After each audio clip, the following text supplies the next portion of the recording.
Assalamualaikum warahmatullahi wabarakatuh. Perkenalkan, nama saya M. Aulia Rangga.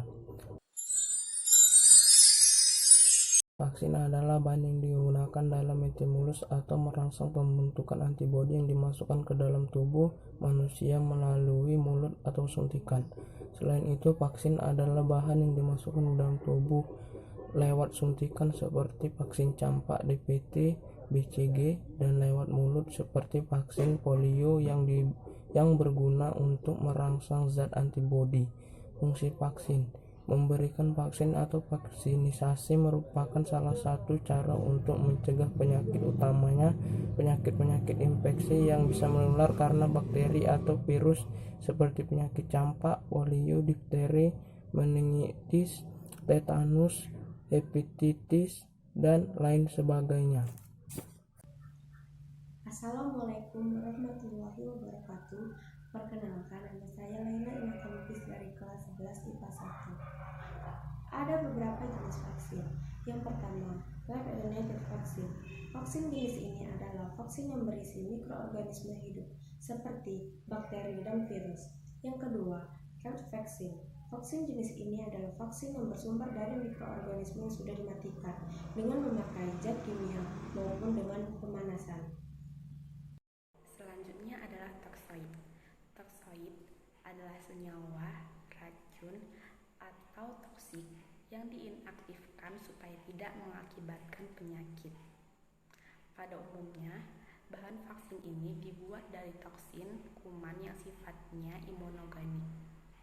Hasil pembuatan bahan toksoid ini yang telah berhasil dinamakan dengan natural fluid plain toxoid yang merangsang terbentuknya antibodi yang berbentuk antitoksin. Vaksin ini hanya bertahan selama 1 tahun. Adapun contohnya yaitu vaksin difteri dan vaksin tetanus. Kemudian ada subunit vaksin. Subunit vaksin adalah vaksin yang dibuat dengan bagian tertentu di virus atau bakteri dengan cara mengkloning gen virus atau bakteri dengan melalui rekombinasi DNA. Seperti vaksin hepatitis B berisi protein dari permukaan virus, HPV, human papilloma virus yang mengandung kapsid utama dari virus, vaksin Haemophilus influenza tipe B atau HIB, dan vaksin influenza. Hai, nama saya Friskila Amelia Shinipar. Nah, di sini saya menjelaskan jenis vaksin, conjugate vaksin dan valence vaksin. Conjugate vaksin adalah vaksin yang dihasilkan dari penggabungan polisakarida di lapisan paling luar bakteri dengan protein lainnya. Konjugasi ini mempunyai tujuan untuk menguatkan sifat imunogenitas dari polisakarida. Misalnya adalah vaksin Haemophilus influenza tipe B. Selanjutnya, valence vaksin. Valence vaksin adalah jenis vaksin yang dibagi menjadi 2, yakni monovalent dan polyvalent. Vaksin monovalent dibuat untuk melawan satu mikroorganisme. Kemudian, vaksin polyvalent dibuat untuk melawan 2 atau lebih mikroorganisme, baik yang sama ataupun berbeda. Terima kasih. Nah, di sini saya akan menjelaskan tentang eksperimental atau vaksin hasil inovasi yang sedang dikembangkan oleh para ahli.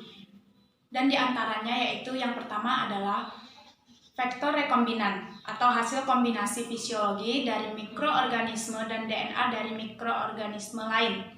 Yang kedua adalah vaksin DNA atau vaksin yang dibuat dari segmen DNA yang infektus. Yang ketiga adalah T-cell receptor atau TCR peptida.